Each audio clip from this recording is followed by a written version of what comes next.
안녕하십니까. 도덕경 읽어주는 수학자 김성재입니다. 코끼리 한 마리를 다 먹으려고 할 때 가장 좋은 방법이 뭐죠?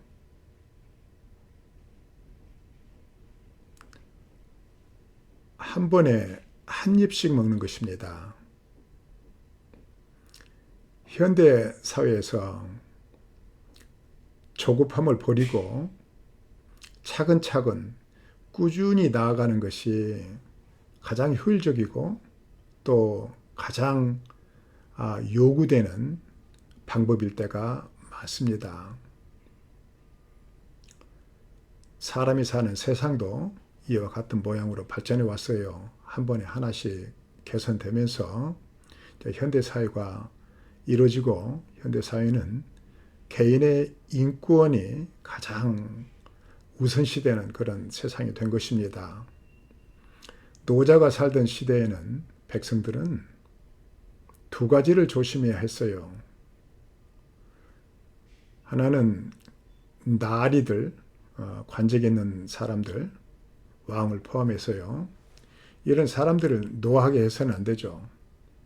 또 하나는 신을 노하게 해서는 안 됩니다. 그러면 천벌을 받는다고 믿었죠. 이렇게 당시의 백성들의 마음을 엿볼 수 있는 문장이 본 60장에 나타납니다. 볼까요? 치대고 약팽소선. 대국을 다스리는 것은 마치 작은 생선을 삶는 것과 같아. 작은 생선을 삶을 때에는 부서지지 않게 하기 위해서 내장과 비늘마저도 제거하지 않고 또 익는 동안에도 뒤적이지도 않죠. 아무리 큰 대국이라 할지라도 그걸 다스릴 때는 그처럼 마치 작은 생선을 삶는 것처럼 조심스럽게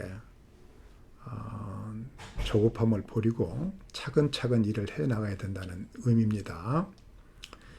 이돌이 천하, 귀기불신. 도로서 천하에 다다르면, 그러니까 다스리면 귀신이 신령스럽지 못하게 된다. 비귀기불신, 기신불상인. 귀신이 신령스럽지 못한 것이 아니라 귀신이 사람을 상하지 않게 된다. 도로서 조급함을 버리고 본성을 지키면 귀신이 사람을 상하지 못하게 된다라는 것입니다. 귀신불상인, 성인 역불상인, 부양 불상상, 덕교규원. 귀신이 사람을 상하지 못하는 것이 아니라 그럴 뿐만 아니라 또 오역자가 있네요. 성인 또한 사람을 해치지 않으니 백성들을 해치지 않는다는 것입니다. 이 둘이 서로가 해치지 않기 때문에 덕은 함께 되돌아가게 된다. 덕이 세상에 충만하게 되고 유지하게 된다라는 것입니다.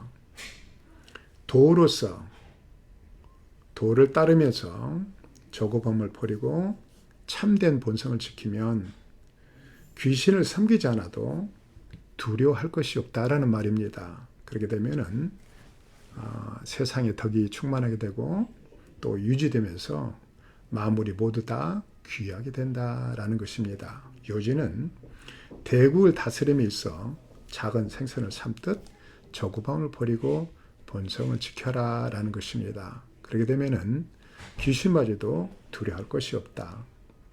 백성들은 항시 나리들과 귀신을 노하지 않기 위해서 노심초사하면서 살던 시대의 상황을 잘 표현하고 있는 것입니다.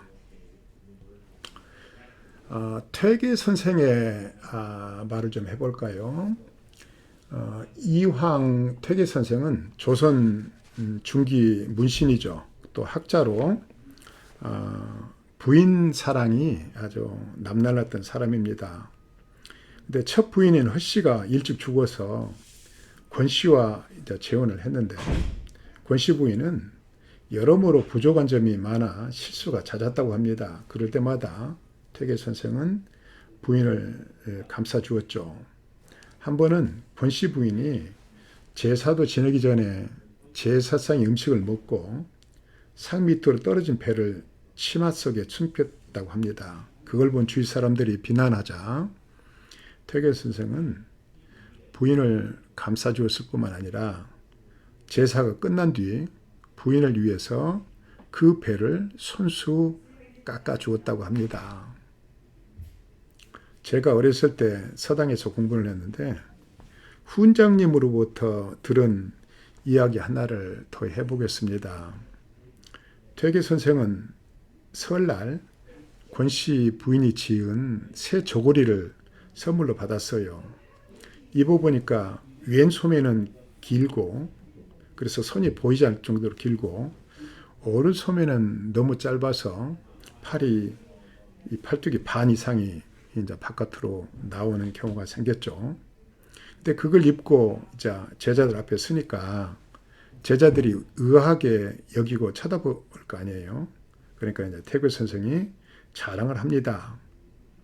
내 부인이 이토록 지어릴 줄이야 미처 몰랐다. 왼팔은 춥지 말라고 길게 또 오른팔은 먹물 묻지 말라고 짧게 이런 식으로 이제 부인을 두드리면서 이야기를 하니까 이 성질 급한 듣던 제자 하나가 이제 버럭 소리를 지르면서 화를 내는데요. 제게 만들어주신 버섯은 하나는 너무 크고 하나는 너무 작아서 신다 터져버렸습니다. 라고 소리를 버럭 지르고는 버섯을 짝짝 찢어서 문 밖으로 던져버렸다고 합니다. 그러자 퇴계 선생은 한참을 웃으시다가 자랑을 계속했다고 하시는데 마지막 말이 이 맞춤옷 어떠냐라는 질문이었다고 합니다. 퇴계 선생은 법도와 격식에 얽매이지 않는 덕을 보여주신 어른이죠. 아내 사랑은 참으로 아름답습니다. 만약 퇴계 선생이 법도와 격식에 얽매였다면 이 아름다운 이야기는 존재하지 않았을 것입니다. 도와 덕은 본시 얽매임과 위함이 없고 작은 생선을 참듯 조급함을 버리고 참된 본성과 고요함을 유지할 따름입니다. 격식이 중요한 것이 아니라 작은 생선을 참듯 조급함을 버리고 참된 본성과 고요함을 유지하는 것이 더 중요한 일이겠죠. 시조 한 수로 마감하겠습니다. 겨울바람 여름 가지 흔들어 단풍 이룬 바람아 어찌해 겨우내 창문을 흔드는가 꽃씨를 깨우려다 날개가 스친 건가. 감사합니다.